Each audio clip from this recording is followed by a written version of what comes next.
Hi. Hi. Oh. What? What? There was an ant on me. Oh no, I'm so sorry. Love all of God's creatures. Oh. Your journey is done. I'm very sorry. You're just gonna see like a giant ant with like a crushed skull. It's gonna be like, I came to avenge my death. You know that's my fear. Okay, are you ready? Yes. So welcome, guys. Hi. Thank you so much for joining us on this episode of the Manic episodes. What number are we on? Episode 38. Are you ready to get into our Patreon lives? Yes. Oh, we have some really interesting, innovative changes coming to our Patreon rewards and tiers and offering new stuff and exciting stuff. So that's going to be happening soon. Yes. We had such a great time in our weekly exploration of Me and White Supremacy. yes. And And reading group. yeah, and that was Layla F. Sod. You got it. Yep. And so every Friday we met on Zoom and we all just kind of talked about, our feelings with the text. And we were thinking that was just such a great experience, and we want to kind of open that up to all of our Patreon supporters. Not necessarily with a text, but just kind of maybe decompressing from whatever episode we're on. Totally. You know? And especially because this does sometimes, I want this podcast to be like a conversation starter, and I want there to be dialogue. And I know that the Manic Fam, the Facebook group, is a fantastic place for that. Yes. If you're not following the Manic Fam Facebook group, it is a group of over 700 people. And it's moderated by like some diehard fans of the pod who are stellar total people. badasses. Mm-hmm. And so that's definitely a place to continue the conversation, but we would like to be able to lead it in real time in a way that is like a smaller, group of people. So it's a more manageable discussion. Yeah, it'll be intimate. We'll talk about body stuff. We'll talk about bipolar stuff. Yeah. Anything that we talk about on the pod. Because I'm sure that you guys have questions and comments and feedback and, like an opportunity to broaden the discussion or, correct me if I said something stupid or or like to be of use to people. Mm-hmm. I think this needs to be sort of dynamic and a dialogue and not just a lectern from which we are preaching about this stuff. Yeah, and I think that's been our vision from the get-go is like, we don't want this to just be about us. We want to really be facilitating something a little bit bigger than us. Yeah. So anyway, so that will be happening. You can join our Patreon if you want to. Patreon lies. Do you want to go first? Yes. Well. Yeah? Call me a fish and put me in your aquarium. Well, okay. Ashley C. has started a fish daycare program for lonely fish who miss their friends in the big pond and may miss going to school. That's just darling. Isn't that cute fish daycare? Really fucking cute. Tetra. You got it. Tetra. Don't give up. Teeny tetra. Okay. My lies this week are all I'm calling them dark mode lies. Oh no. Sorry, I've gone off the radar. These are very much like these are sinister. Speaking of the abyss. Oh no. This is the abyss staring back into you. Ready? Okay. Rachel S. If you don't have the sour, you won't appreciate the sweet. You know what I mean? Like nobody is. I feel like our listeners are getting complacent and they're coming to expect these like Herculean accomplishments that they've done in my fantasy world. You're trying to take them down a peg or two. I want them to appreciate the happy stuff. And if what it takes to get them to appreciate that or to comment at all is saying horrible things, then that's what I'm going to do, okay? So here we go. Rachel S. and I went paddleboarding. Okay. Which is awesome enough. But we were accompanied by penguins. Yeah, oh, cute. Real stand-up guys. Oh, yeah, cute. But what happened next will shock you. What? There were too many penguins because they were seeking refuge from a climate change-related issue. And so the paddleboard sank. Oh, my God. Sorry, it's really not funny. I told you it was going to be dark. Once I know that y'all are grateful, we'll be back to having fun, but not a moment sooner. Okay, this is a truly a bipolar segment with you and me. Clomp, clomp, clomp, clomp, clomp. Hello? Uh-huh. Is that a horse at my door? Hello? Amy rode her horse up to the door and delivered our groceries. I really like the assonance of that. Like he rode her horse up to the door for the groceries. And the Mordor, Florida corridor. I love that Mordor made its way to that. Cole taught me the wisdom of the ancient masters. Oh. How to most expediently and gracefully unwrap a starburst. Oh. I victoriously, in a true story, brought home a huge bag of all pink starburst today. And Mary was sitting in the living room, like, looking at me through the window, and I just, like, lifted it up as if I were bringing home something from the hunt. So that's what Cole taught me. Mm-hmm. Unfortunately, they weren't supposed to teach me that skill, and it angered the ancient masters who sent a swarm of murder hornets for us. Patty went viral on TikTok for a new dance craze called Hair Everywhere, Drop It Down Low. When they go low, we go high. That's a good one. Your hair is everywhere. Why couldn't he have come out with an album this week?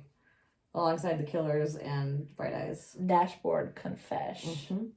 Nikki performed a comedy routine that hinges on some hilarious physical bits and culminates in the smashing of a watermelon on stage. Oh my god. I know that sounds fun and funny, but watermelon seeds flying at an audience at close range are absolutely not funny. Eyes were lost, hope was lost, comedy is over. Honey, are you okay? Yes! This is... You have to like purge this from yourself every once in a while. Knock knock. Who's there? It's Jen. She's come to read your aura and has brought you a sandwich in her tarot machine. Wow, Jen! Come on in, sit down, fire up the tarot machine. I like a tiger's eye sandwich, thank you very much. Emily F's Beanie Baby collection came to life. Oh! Fun! Fun! Dream, goals. Unfortunately, they also developed sentience and a political ideology, and they formed a rudimentary democracy and threw her out of her own home. It's really unfortunate. And they failed to give the collective, like, healthcare out of some weird, like, Ayn Randian, Adam Smith kind of stuff. Wow. Okay. Wow. I'm just so impressed. I almost Bring us back into the light. Taylor invented an ice cube tray where the ice never runs out. Cute. Don't ask me how it works, but it's a hit at parties in the desert in Burning Man. Yeah. Although after I wrote it, I was like, oh, don't, like, some fridges kind of do that? Like some freezers? I guess if you have a connection to a water source. Taylor, there's no water source. Yeah, don't get technical with Yeah, it, don't think too hard. Yeah, I mean, like... I won't think too hard. Also, thinking that our natural resources from the freezer are, like, infinite is what got us into this climate situation. Yeah. So maybe be careful about saying that. Do you like this dark mode episode? Yeah, actually. Another nightmare. Oh, no. Chacoa busted open a piñata. Fun! Oh! And instead of colorful candies, vicious crabs scuttled out and pinched every toe within 200 kilometers. I thought kilometers sounded like more sophisticated there, like somehow more. Oh my god. Sinister. I'm at my wit's end. That was amazing. Thanks, hon. Banner day for lies. So let's get to it. Let's go. So we are talking about I think this is a hot topic. This is a trending topic. I feel like if you look at the tweets, if you look at the twits, if you look at just the and what the tweens are saying, at the trending internet site topics, you're probably going to see habits at the top of the list. Habits! Close to the top of the list.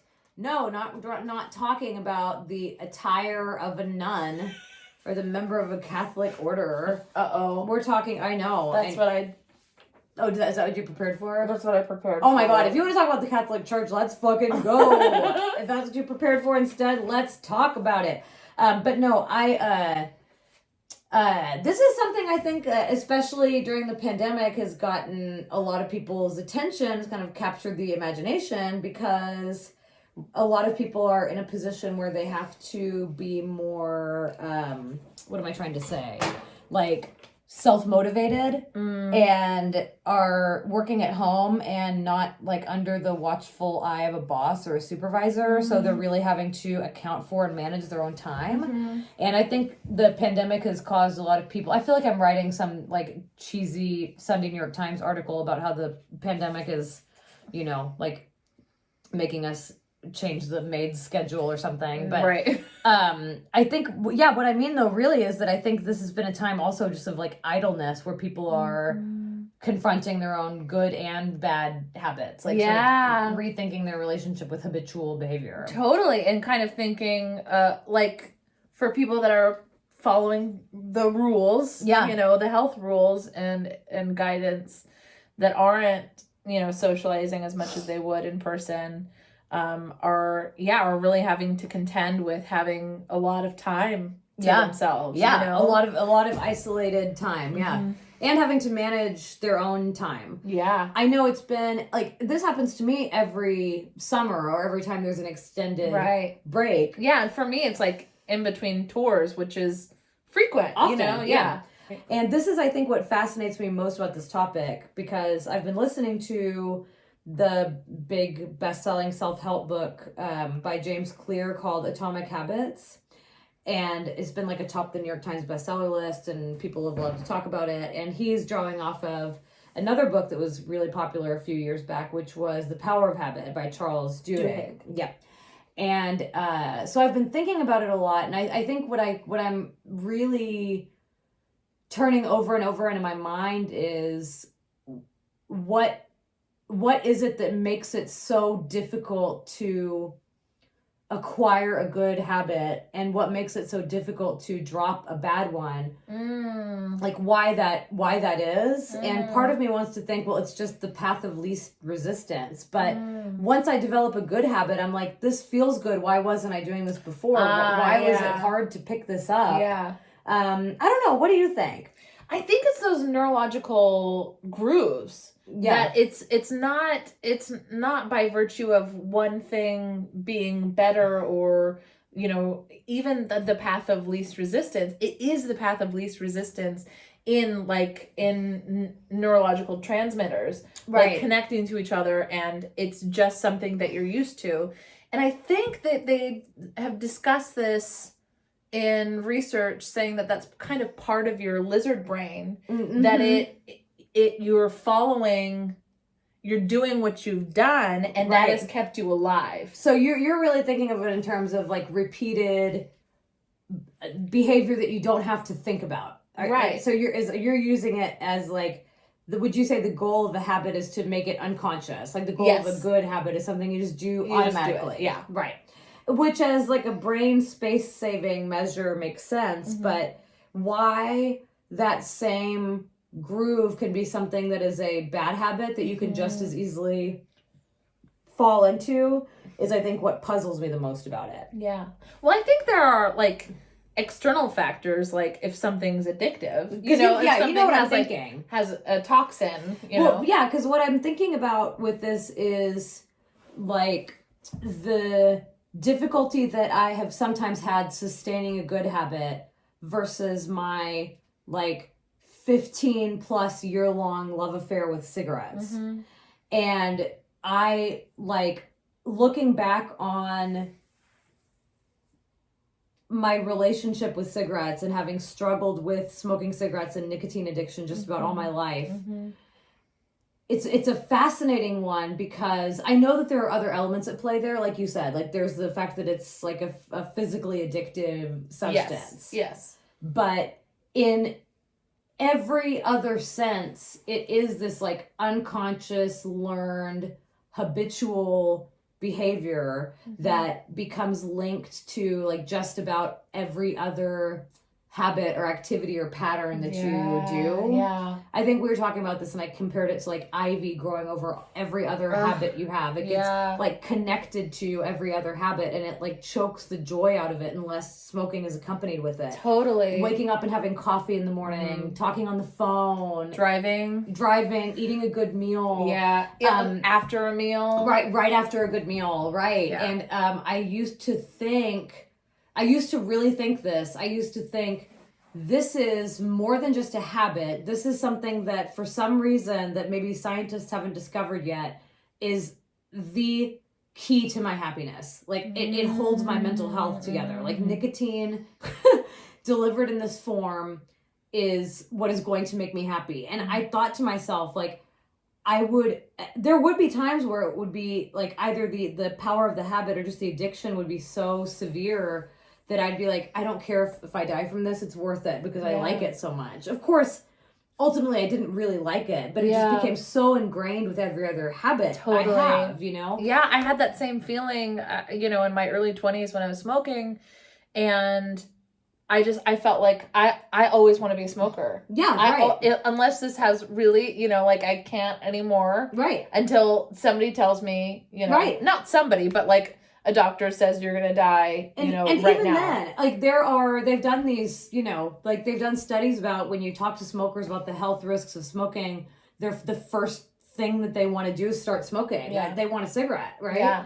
I'm just thinking about like every time I've ever been to a hospital and I've seen like doctors and nurses smoking outside of a hospital. Totally. Building, right? Yeah. I'm thinking of the very act of why so many of us started smoking wasn't sort of an act of rebellion, an act of being defiant and saying, oh, you don't think I'm allowed to do this? I'm going to find a pack of cigarettes when I'm 16. I'm going to do, I'm going to do it. So when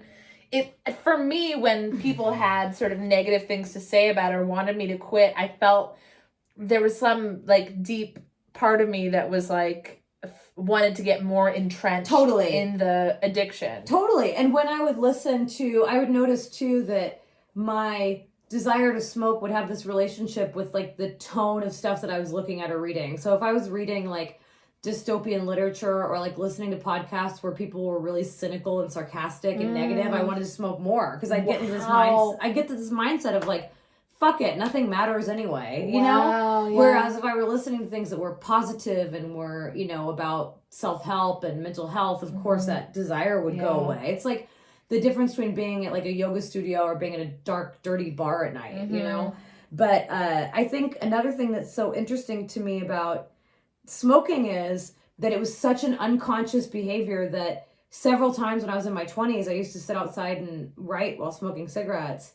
And I'd have a cigarette smoldering already in the ashtray and I'd light another one. Same. Or one time, I remember I had a cigarette hanging out of my mouth and I reached into the pack to light another cigarette. Like, it was so... Wow. I was absolutely unaware that I was doing it. Right. And I know that a lot of that is, like, chemical addiction. But again, it doesn't take chemical addictiveness to make something a bad habit, I don't think. Right? Like, it could be maybe a brain chemical addictiveness. But, like, I feel like habits can hijack... whether they're good or bad, use those same like grooves that you talked about, That's very interesting.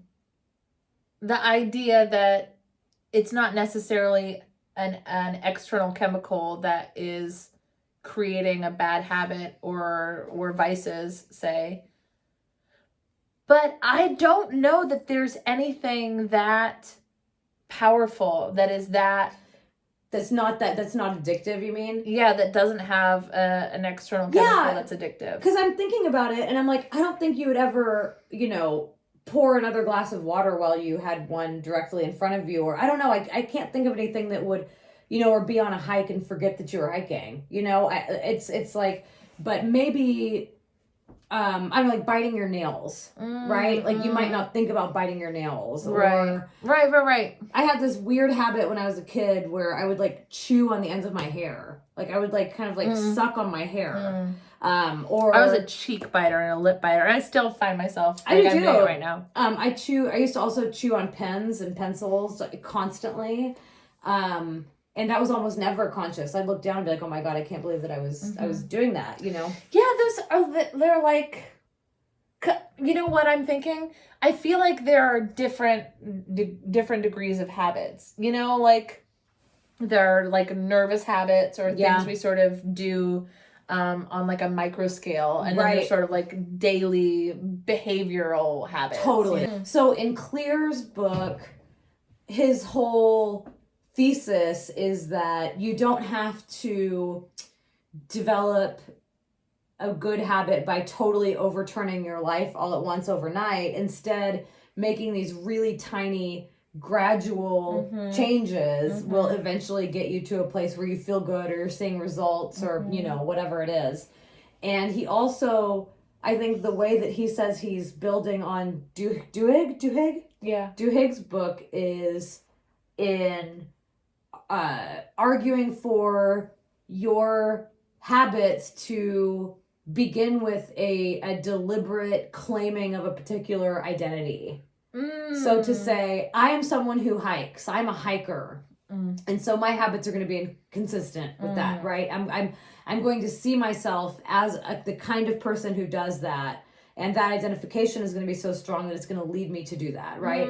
Or I am a writer. That's who I am, you know, down to my bones. And so I'm going to behave in a way that a writer would behave. And I don't totally know what I think of that argument, but he makes it in a really compelling way. And you know that I'm always skeptical of advice that is given like almost entirely through analogies. But he says, you know, if you are on a plane and the pilot turns the nose of the plane by, you know, 2 or 3 degrees, it might not seem in the short term like that's going to make much of a difference. But if you're talking about flying from like New York to LA, if you change course by, you know, 3 to 5 degrees, you're going to end up in a totally different city. Yeah, so, see you in Kansas. Right. So like making a small change, like sort of by degrees, like over time makes a big difference. Totally. And what he says is something like if you make 1 degree of change every day for a year, you're going to end up, you know, 365 degrees different than you were. Totally. And I don't know what that would look like because I don't understand geometry or circles or whatever. It's a lot though. It's like, that's like hundreds. When you interrupt a habit or start a new one or just start thinking about what you do on a daily basis and how it makes you feel, it opens your awareness to how stuff around you might be affecting you in that way. I remember even, like, this feels so minor, but in my old place, I've always just had little weird tchotchkes and knickknacks just everywhere because I like them. Yeah. Like, weird shit like a corkscrew that was actually a figurine of Bill Clinton and the corkscrew came out of his pants. Why? Why do I have that? My sister gave it to me. Why did you give me that, Joy? And the Hillary Clinton nutcracker. What the hell? Regressive much? And I had them prominently displayed in my kitchen. But anyway, and one day, I don't know if you remember, I was washing the dishes and I was like, these are unpleasant things to look at. Like, they're nasty, you know, they're funny for sure. Like, just to have as like a novelty, they're great. But being displayed right in my face and this sort of like disorganized mess of things on my counter, I was like, I'd never really stopped and thought about how it made me feel, but I don't like seeing them every day. And I think a lot of times too, you know, when you'll see something during the day and it doesn't even really register to you consciously, you don't think about it, but then it shows up in your dream later. Like everything we see, I think it's embedded in our brain, at least temporarily, in a way that I don't know if we totally understand. And so for me, trying to, like, the same way that if you're having some kind of a gastrointestinal problem, you might do like an elimination process where you're like, okay, let's see, is it fish? Is it eggs? Is it meat? You know, try to figure out what it is.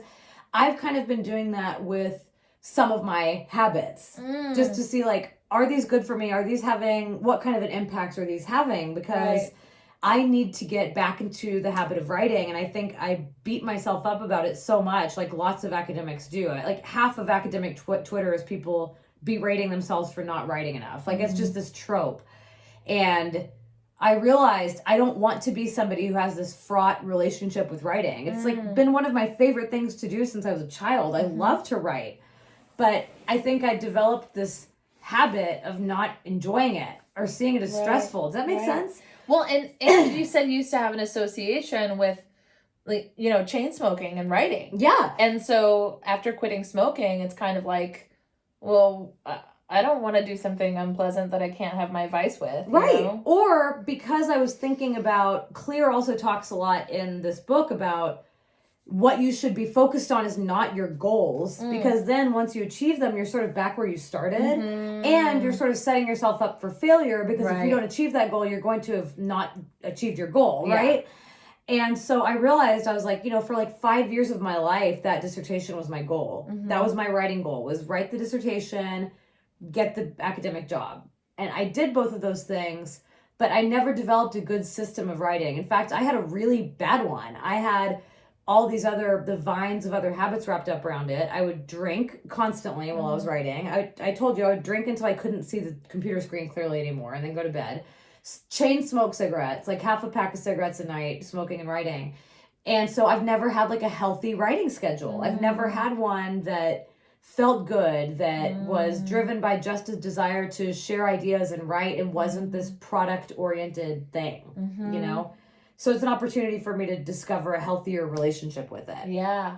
Yeah, that's cool. Yeah, I was thinking about habits as in relation to having bipolar disorder. Yeah. And and how helpful changing your habits, or just making these sort of micro moves to feel more secure and safe in the routine. That's such a good way of putting it. And in fact, okay, well, I want to ask you this. What do you think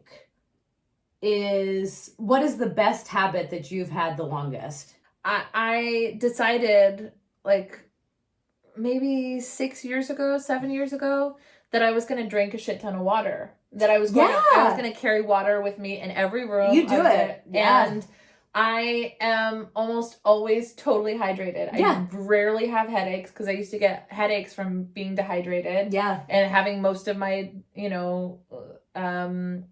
liquid consumption be Diet Coke and coffee and alcohol. And I just rarely drink water. Are you having some water, honey? You've inspired me. Yeah, talking about this, I'm getting all kinds of parched. And I felt like I don't have to stop doing the things I like. I don't have to stop drinking coffee. But, for every cup of coffee I drink, I also want to drink water. And that just being hydrated has really helped me. What about bad habits? What has been the bad habit that you feel like you've had the most consistently, or has been hardest for you to stop? I think the amount of time I spend on my phone, and not necessarily because I can put my phone down for hours or forget where it is. Like, I don't have that kind of relationship with it, but it's when it's in my hand, the kind of switching between apps and just like constantly refreshing, and that to me feels like compulsive to the point where I'm like, this has become such a habit for me, switching between my email to Twitter to Instagram, and this doesn't feel good. It kind of, I realized when we were doing our farm stay how often I would have a question, and for example, when I was like, this is a really stupid question, but do cows, like, do women cows do they have to be like, do they produce milk, like, even if they're not pregnant? Because that seems like a really colossal waste of calories. Like, I don't understand the world. Yeah. And immediately I was like, I have to Google that. Fuck. Yeah. I have to know this right now. I've gotten in the habit of, like, for the first time in human history, we have access to so much fucking information at all times. And this guy named Nicholas Carr wrote this book about, I think it started with an article in the Atlantic Monthly where he's talking about, is Google making us stupid? Like, are we making ourselves deficient in some way because we have all these shortcuts? And I don't know if I know that I'm a Philistine, but I don't feel that way about technology. But I do think the funny thing about the cell phone thing is, and I think you experienced this on the farm stay as far as habits go, it doesn't take long to break it with the phone stuff. Totally. Like, if you don't have it, you just don't have it. Like, yeah, that's how I feel.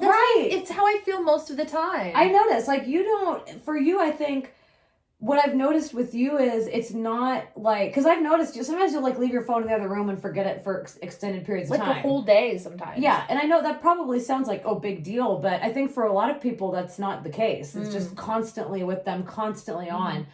And what I think for you is, it is like almost 95% of it to me seems like it's a refuge for when you can't sleep. It's when you have trouble sleeping, it's like a place for you to occupy your mind instead of doing the thought spinning thing. Mm-hmm. And well, because part of sometimes my insomnia gets so bad, to the point where when I don't touch my phone, because I have practiced that a lot of like not using it. It's not like that's a dependency you've developed over years and years and years. Right. You're like, I could never go without my phone at night. Right. From when I was like, I started getting insomnia when I was like 8 or 9, and I would close my eyes and not be able to sleep, and just like not be able to stop my brain until 3 or 4 in the morning. Yeah. And I remember I would look at my alarm clock just being like, oh my God, I can't sleep. And it's been my issue since then. Yeah. And part of it, sometimes get this fear where I'm like, I am so obsessed with the idea of like not knowing what happens when we sleep. Really? Or what my brain does, or what dreaming is, or like what's the process of getting there. And then I feel like I'm not ready to let go yet. I'm not like, I don't know if it's like a control thing. Yeah. It's a really fascinating, well, yeah. I mean, it's a really fascinating like phenomenon. It's a strange thing that happens to your brain. I can totally understand that. Yeah. But I have been experimenting with lately, because I was thinking about it while you were talking. I've never really struggled with insomnia. I just really naturally always want to stay up late. Mm-hmm. And I remember my parents taking me to a pediatrician when I was 8 or 9, around the same, age that you said your insomnia started. And my dad would be like, my kid doesn't want to go to bed until it's like 1 or 2 in the morning, and I'm really worried. And the pediatrician, to his credit, was like, some kids just like staying up late. Like, your kid's a night owl. It's okay. It's not, we don't have to pathologize that. I've always liked staying up late. That being said, I know that in general is not what makes me happiest, right? That's what's so difficult about it. Like, because I love being up late, but I fucking hate sleeping in. And I don't know what it is, but it makes me feel like, if I wake up late, it makes me feel like a loser. It makes me feel depressed. It makes me feel like the world has passed me by. Yeah. It makes me feel really uncomfortable with myself. But I don't want anything to be motivated by that. I want it to be motivated by something positive, because I also feel really good when I stay up late and do something fun, or when I wake up rested after a good night of sleep and I feel really good. Yeah. But I think it's something I've realized, like, I'm like, I want 7 to 8 hours of really good sleep. I want good sleep hygiene. And I want to wake up at a normal hour. That's all I want. Why can't I have that? And I'm like, oh, it's because I can't also do that and go to bed at like 3 a.m, Yeah. So it's a sort of trade-off. But my problem has always just been wanting to go to bed too late. So what I've started doing, I don't remember who I was listening to or reading that suggested this, and I've tried this a few times before, but without success. But this time I think it's sticking, at least for now, is leaving my phone in another room at night. And it's just to stop myself from the habit I would normally have, which is like, if I have to get up and go to the bathroom in the middle of the night, when I get back in bed, I will start fucking with my phone. Same, and stay up for an extra 1 or 2 hours sometimes. Or like, if when I'm going to bed, I'll dick around on my phone for an hour and not sleep. Yeah. And then when I wake up, I'll spend an hour and a half in bed playing with my phone instead of getting out of bed. Yeah. So I have stopped having my phone in the bedroom, and also have started this routine or this habit of not looking at it for the first half hour that I'm awake. It's amazing. It has made a tremendous difference in my life and in my mental health. It really has. I don't feel that same. And you know how you get those screen time notifications on the phone? I got one, because I've been doing this for about a week, and I got a notification yesterday that said my screen time was down 45% this week. Wow. And so it's making a huge difference. And I don't feel the same like frenetic need to grab it all the time. I don't wake up feeling like I need to grab it anymore. And this is not, like, I think the exciting thing to me is that nobody told me it as like an edict. They were just like, try this and see how it feels. Yeah. Just like with not drinking, right? Mm-hmm.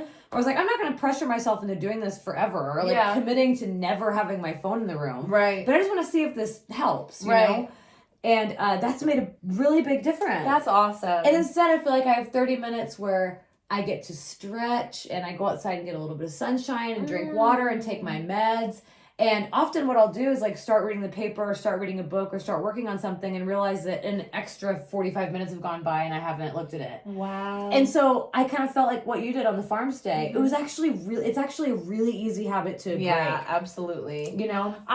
You know what? I really like my morning time with the phone and kind of staying in bed. For me, it helps me wake up and get out of bed because I'm like, I wake up kind of groggy and I'm like, ugh, at least I'll like check on something and my eyes are barely and open. And there's nothing intrinsically wrong with that. No. No. But you know what I did start doing to sort of help my insomnia is I stopped switching between apps.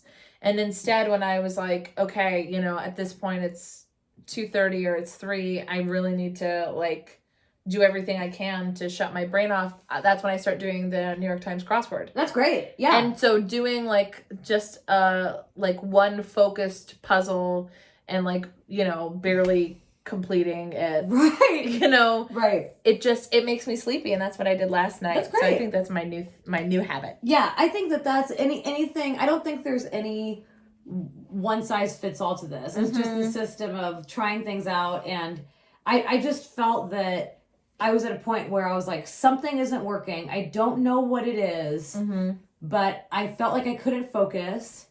I felt like I could not develop good habits no matter what I tried. And I realized that, you know, when I don't know if you have the same physiological response, but if I have like a dentist appointment coming up or something that I'm dreading, when I think about it, I get this weird, like a sinking feeling in my chest combined with, I don't know why this happens, but you know, like when you get nauseated and you get this weird feeling in the back of your throat, like in your salivary glands?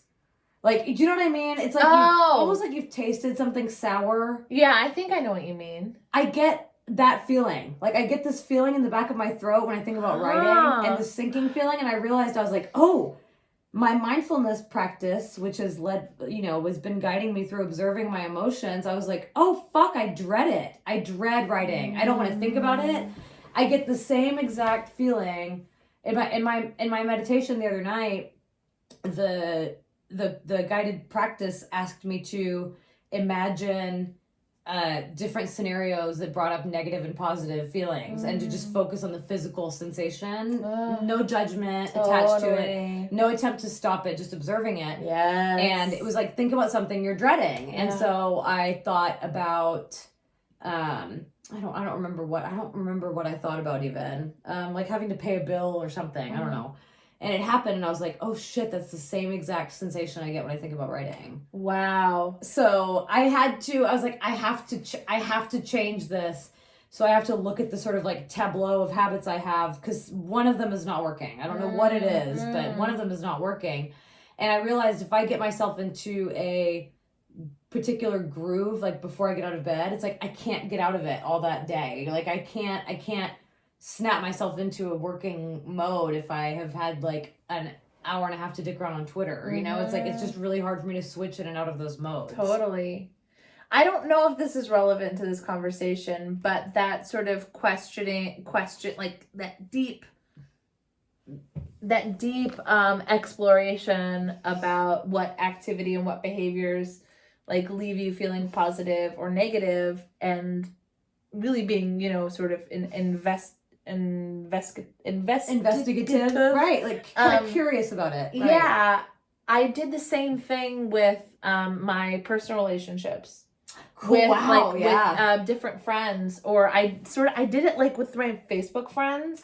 Yeah, where I was like, I mean, I feel like I Marie Kondoed my friendships. Oh, that's good. Yeah. Where I was like, after I have a conversation with this person, do they leave me positive, neutral, or negative? That's a great practice. And I started thinking like, oh, after I spend time with this person, I feel my energy feels bad. I feel a little cynical. Like I I don't feel altogether good. Yeah. Or like after spending time with like Tim or somebody, I would just be like, I feel so good. I feel so positive. You feel like nourished by it. Yeah, instead exactly. of drained by it. And then there were some people I would hang out with where I was like, oh, I felt the same as when I entered. Or like, great. you know, and I slowly started realizing that I didn't want to spend as much time with those negative relationships. Totally. But sometimes you don't, it's so unconscious that you don't realize that you are giving energy to those relationships. Honestly. So like, I think habits can be relative to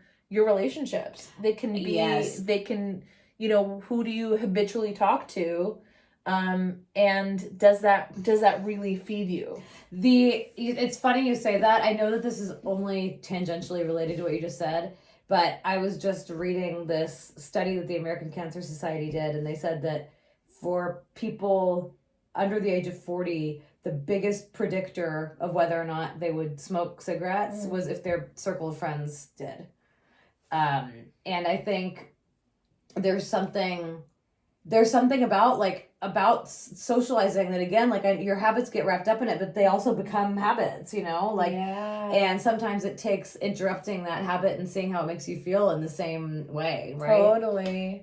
What I kept thinking about while we were preparing for this podcast is one of my favorite short stories, and it's by Herman Melville, and it's called Bartleby the Scrivener. Have you ever read it? Mm-mm. So it's written from the perspective of this guy who's like an elderly lawyer, and he hires this scrivener, which is like a scribe, like in the days before Xerox machines, they would like copy legal documents. Right. And it's this young guy named Bartleby, and the lawyer is asking him to do things that are part of his job. And slowly but surely, he starts answering by saying, I would prefer not to. And the lawyer's like, okay. And at first, he kind of pushes back on him. Yeah. Like, what do you mean you'd prefer not to? And yeah. he's like, I'd rather not. I'd prefer not to do that. And eventually, the lawyer kind of kowtows to him, and Bartleby's not doing anything. He'd prefer not to do anything. And eventually, the law practice gets moved, and Bartleby won't leave the office. He's staring at the wall. He won't leave the office. I'd prefer not to leave, he says. And then, sure enough, the lawyer can't even believe he's asking it, but he's like, you've got to get out of this building. Will you come and live with me? And of course, Bartleby says, I'd prefer not to. And then he refuses to eat. And ultimately, Bartleby starves to death because he prefers not to eat. So he just dies alone. And the story ends with Melville saying, Bartleby, humanity, which I just love.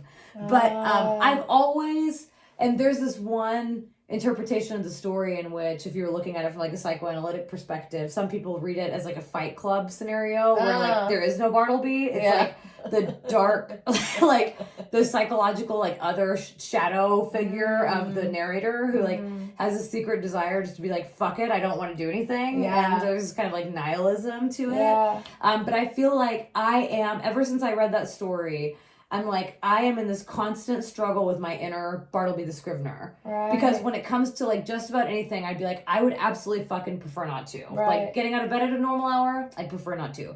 Having some like long ass skincare routine, I would prefer not to. I would prefer to like just sit on my ass all day. That's what and sleep in, and that's what I would like to do. But for me, like the whole business of habits is just like what feels good right now might not necessarily be the best thing to do. Absolutely. And conversely, the best thing to do right now might not be the thing that feels good. But like, and I don't know how motivated you are by things like streaks, but for me, being like, I've done this 5 days in a row is like a huge motivator for me. Absolutely. To like excise the inner Bartleby. I say yes and no, because what I start feeling is this sort of mounting pressure that if I don't continue to do it, I will, like, the stakes are higher. Oh, so you don't really like the streaks? I do and I don't, because I do love the way it feels, and it feels like I'm really implementing a routine. But it's that same sort of feeling I get. Like, I love a cloudy day, and I prefer it over days when it's really sunny, because there's this sense of guilt I feel if I haven't done something like outside. Right. Yeah, you're wasting a pretty day. Exactly. Yeah. And when it's cloudy, I'm like, I have more of a desire to go outside because I'm like, there's no pressure on me. Yeah. And nobody's telling me to do that. Right. Nobody does that. It's interesting though that doesn't really motivate you, because that I think is a direction of so many habit tracker apps and stuff. Like there's one that's just called Streaks. It's enormously popular. That's like, if you drink water 8 times a day for enough days in a row, you're going to feel compelled to keep doing it or pressured to keep doing it. Yeah. Because you've done it for so long, right? Yeah. And that's usually really motivating for me, but I'm finding it too to be a little bit of it's a little bit of pressure. Yes. Like there should be some wiggle room in your routine. Absolutely. I would think. Yeah. I was thinking about this too because, in The Power of Habit and in Atomic Habits, that idea that when you set goals for yourself, the thing that's been helpful for me is like a sort of flow chart of like, right, what do I do in order to get to this thing, or sort of work backwards of like, what do I envision for my life? Right. And that habits can get you to that place. Right.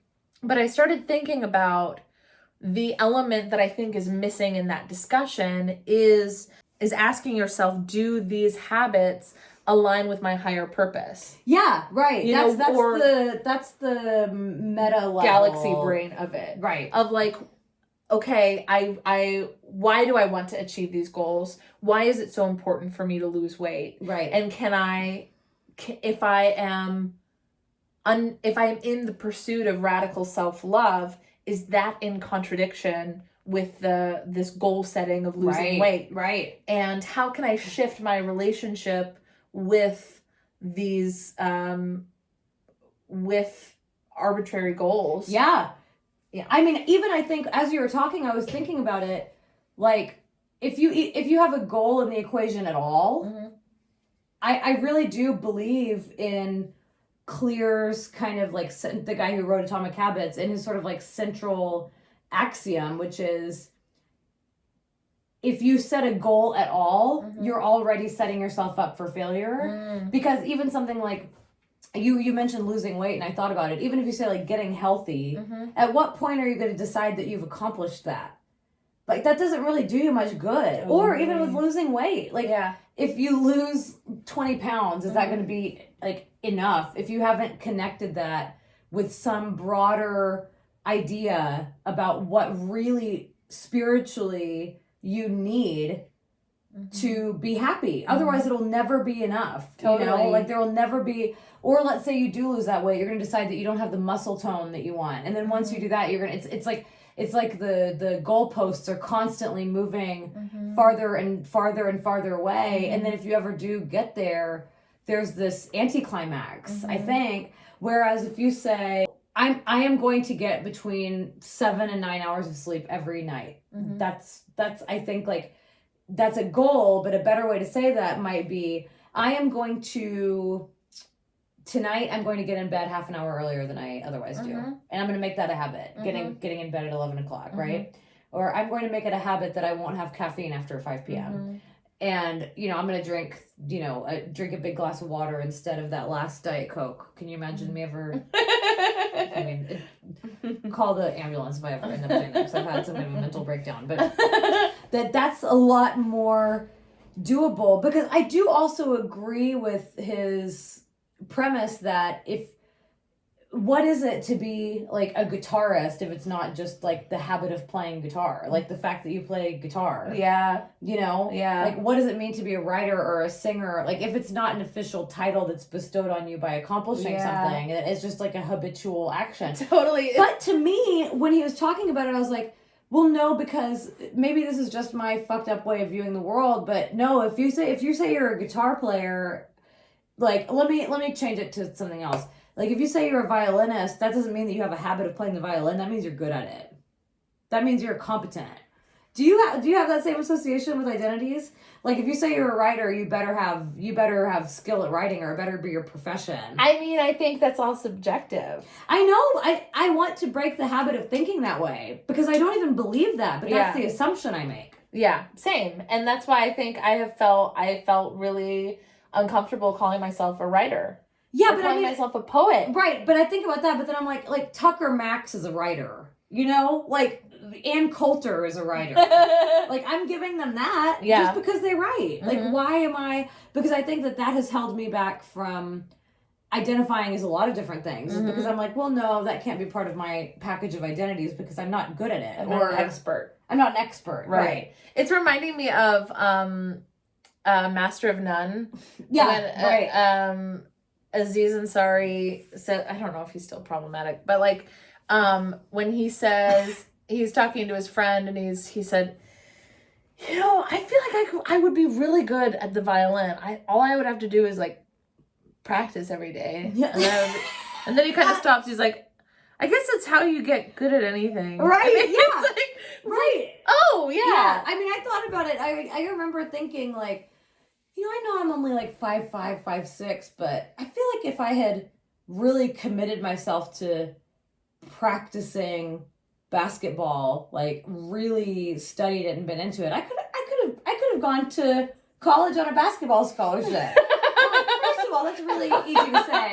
Secondly, I'm like, oh, so if I had just totally changed my habits in my life, like my priorities 180 degrees. And my jump shot is garbage. Anything else that you want to talk about? When we set arbitrary goals, something like losing weight, when we say, I just want to lose 30 pounds and that's my goal.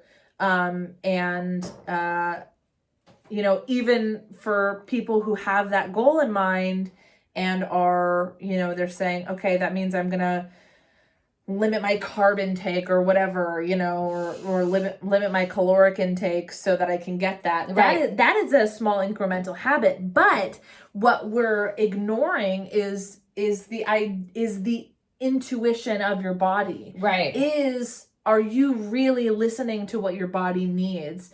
And when you set that sort of goal or you set those habits in motion, really be introspective about if it will best serve you. Right. Totally. And so often our body helps us to take care of us. It serves us. It has wisdom, if you listen to it. So I think it's about mitigating what your what your desires are in your life and what is best for your body and how your body and your intuition is communicating with you. Well said. That's my thoughts. Also, I know you did a virtual performance earlier and you got all done up and you just look so fucking beautiful. Are you ready for our segment? We're gonna do gay or straight. It's just like it sounds. It's a game. There's no points. There's no winner. There's no point. But it's a game. It's a reductive game. We love to play. There's more than just gay and straight. Those are just the normies think that those are the two categories. So fine. You know what, normies? You want to split the world into those oversimplified categories just because bilateral symmetry is the only thing that people understand? Well, fine. Fine. We'll play your game. Gay or straight. Wool socks. Gay. Bedtime. Straight. Oh, man. Gouda. Gay. Cheddar. Straight. I knew it. Barbecue. Straight. Unlocking your true potential. Gay. The Republican National Convention. Straight. Chicken coops. Gay. Anesthesia. Asexual. Beanie Babies. Gay. Microgreens. Bisexual. Nicely done, honey. Thank you. I tried. The Beanie Babies were a callback, as we call it in the biz. Wow. To a dystopia that Emily F. had to deal with. I'm glad it's so funny to you. That's my favorite thing. Okay, lay them on me. Okay, are you ready? Yep. Tinsel. Straight. Tinsel in August. What is this? You have to be faster at this. This is rapid fire. Okay, what was tinsel? straight. Grasshoppers. Gay. The deep, dark ocean and all its creatures beneath. Questioning. Pizza crust. Oh, straight. The healing power of garlic. Gay. Sandra Bullock. Gay. Model. Well, it depends on the role. Like, Sandra Bullock in Demolition Man, gay. Sandra Bullock in The Blind Side, straight. This is rapid fire! Gay. Model trains. Gay. Haunted heirlooms. Straight. Libraries. Straight. Rocky Road ice cream. Gay, sorry. Libraries are gay? Yeah. Duh. Rocky Road ice cream is Yeah. straight. Mint chocolate chip. Gay. That was real. Actually, when you make yourself do it fast, it's really fucking hard. It's hard. And really high pressure. Yeah. I'm sorry I failed you. You did good. Do you have a poem? I do have a poem. My poem is by Alison Luterman, and it's called Some Girls, and it was in the New York Times magazine this past Sunday. And it's a little cheese ball. It's a little cheesy, but I really like it. I wonder if you'll like it. Some girls can't help it. They're lit sparklers, hot-blooded, half naked in the depths of water, tagging moving trains with the bright insignia of their fury. I've seen their inked torsos, falcons, swans, meteor showers, and shadowed their secret rendezvous, walking and flying all night over paths traced like veins through the deep body of the forest, where they are trying on their new wings, rising to power with a ferocious mercy not seen before in the cities of men. Having survived slander, abuse, and every kind of exile, they're swooping down, even now, from treetops where they were roosting, wearing robes woven of spider webs and pigeon feathers. They have pulled the living child out of the flames and are prepared to take charge through the coming apocalypse. I have learned that some girls are boys, some are birds, some are oases ringed with stalking lions. See, I cannot even name them, although one of them is looking out through my eyes right now. One of them is writing all this down with light-struck fingers. I love that. Isn't that neat? I got chills. It's like it's a little corny, but there's something about it I think is really charming. I think it's really pure. It's pure, and it builds to something that feels more profound than it starts with. Yeah, I agree. And I always think it's interesting when you can get to a crescendo like that. Oh, I love that. What about you? What you got? Okay, so I have a poem from Dean Young. Ooh, okay. And it's called Dear Bob. Ooh, okay. Dear Bob, the mountain thinks it's the same without you, but it's wrong.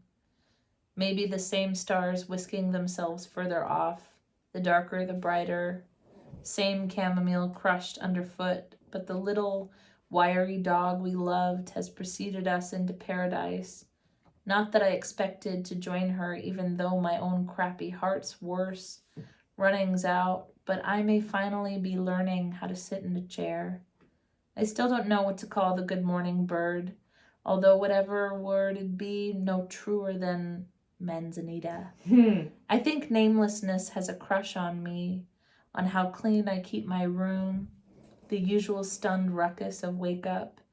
But it's a different moon, different woman on the hotel balcony at the same kind of scary, vacant stare, caryatid, foreseeing what? Before running back to the customary immaculate vacation squalor inside. The cash machine still says enter to exit, but there's more water in the creek than I've ever seen. The brighter, the darker. In that first dream, there was none. That's so good. You know, when you mentioned that you were reading one of his poems, I was like, why does that sound familiar? And so I searched for it, and I was like, he has gotten in a lot of hot water on Twitter. He has? Just for being like, he teaches in the MFA program at UT Austin. And I feel like this just happens with everybody who teaches in an MFA program. Eventually, like, women students are like, he's a fucking asshole. Oh, damn. But, like, almost everybody who's criticizing him on Twitter is also, like, you know, he's, like, one of my favorite poets. Like, but he's an asshole. Oh. Yeah. But not enough that I think you should, like, rescind reading the poem. Okay. It's a beautiful poem. It's really pretty. Yeah. We can, I mean, come on. No white men get a pass. Right. But we own, that's part of our world now. That belongs to us. That's ours now, right? Yeah, just like mine. that's like Harry Potter. Yeah, Manifest exactly. Destiny. Yes. Okay. No.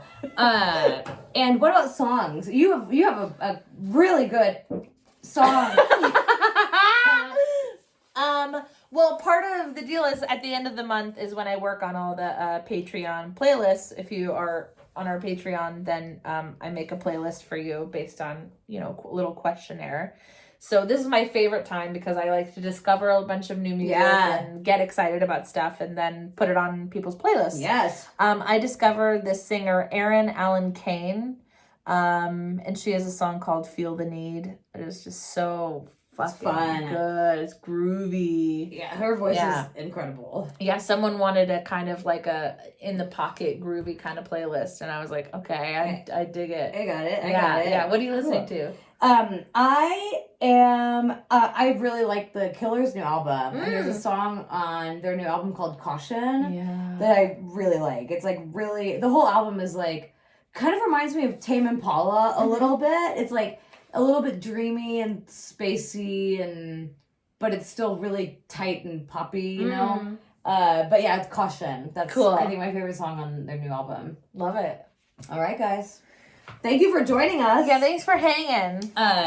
Brush your teeth, drink your water, take your meds. Start some good habits. Yeah. Just little things. Rip a few cigs. Nope. Have a few shots of whiskey. Nope. Fuck it. No? Nope. Okay. Love ya.